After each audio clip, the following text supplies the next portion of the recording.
देश में आपातकाल इमरजेंसी लगाने के निर्णय की कड़े शब्दों में निंदा करता है। काले अध्याय के रूप में जाना जाएगा। देश में इमरजेंसी लगाई। The way in which Honorable Speaker has picked that subject today, I think government purposefully want this day to be disturbed. तमाम नेताओं ने भी उस समय को देखा, लेकिन हम पीछे मुड़ के कितना देखें।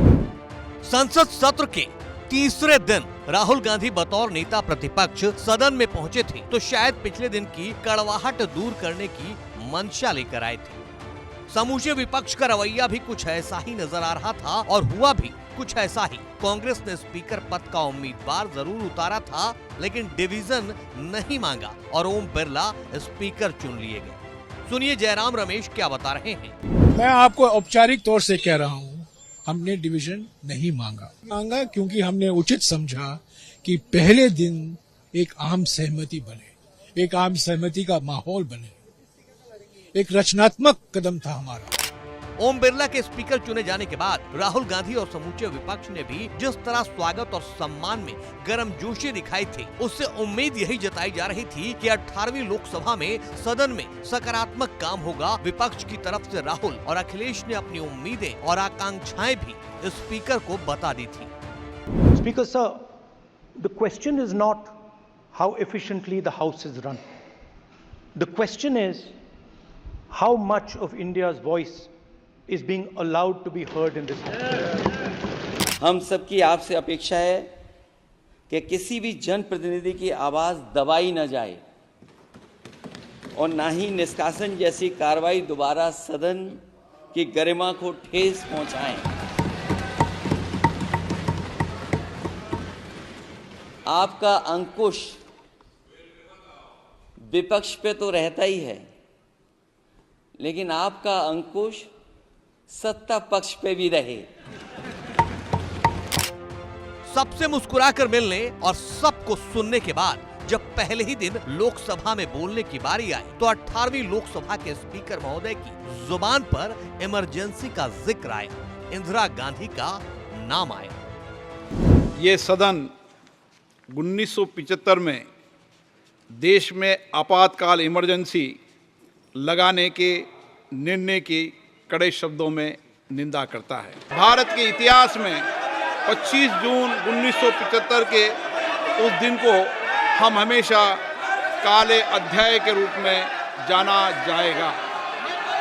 इस दिन तत्कालीन प्रधानमंत्री श्रीमती इंदिरा गांधी ने देश में इमरजेंसी लगाई और बाबा साहब अम्बेडकर द्वारा निर्मित संविधान पर प्रचंड प्रहार किया था। श्रीमती इंदिरा गांधी द्वारा तानाशाही थोप दी गई, भारत के लोकतांत्रिक मूल्यों को कुचला गया और अभिव्यक्ति की आज़ादी का गला घोटा गया। वह समय हमारे देश के इतिहास में अन्याय काल का एक काला खंड था।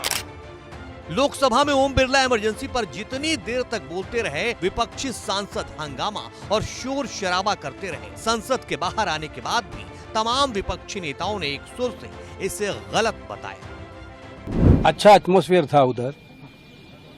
देखो BJP and central government want to disturb that atmosphere of this cooperation. That is why purposefully they misuse the speaker's office basically and do this stuff. जब स्पीकर पद पर आदरणीय माननीय श्री बिरला जी का चयन हुआ तो उसके बाद उनको बधाई दे रहा था, शुभकामनाएं दे रहा था।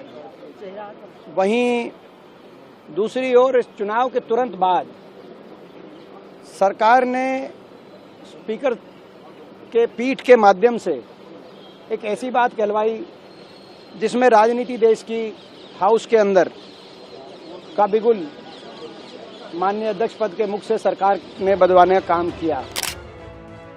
ओम बिरला ने पहले भाषण में आपातकाल को काला धब्बा बताया, 2 मिनट का मौन रखवाया। सत्ता पक्ष ने मौन रखा, लेकिन विपक्ष ने हंगामा किया और कहा स्पीकर भाजपा का एजेंडा चला रहे हैं। हंगामे के बाद लोकसभा की कार्यवाही कल यानी 27 जून तक के लिए स्थगित कर दी गई है। लेकिन स्पीकर के बयानों और विपक्ष के हंगामों से एक बात तो साफ हो गई कि आगे का रास्ता मुश्किल भरा होगा।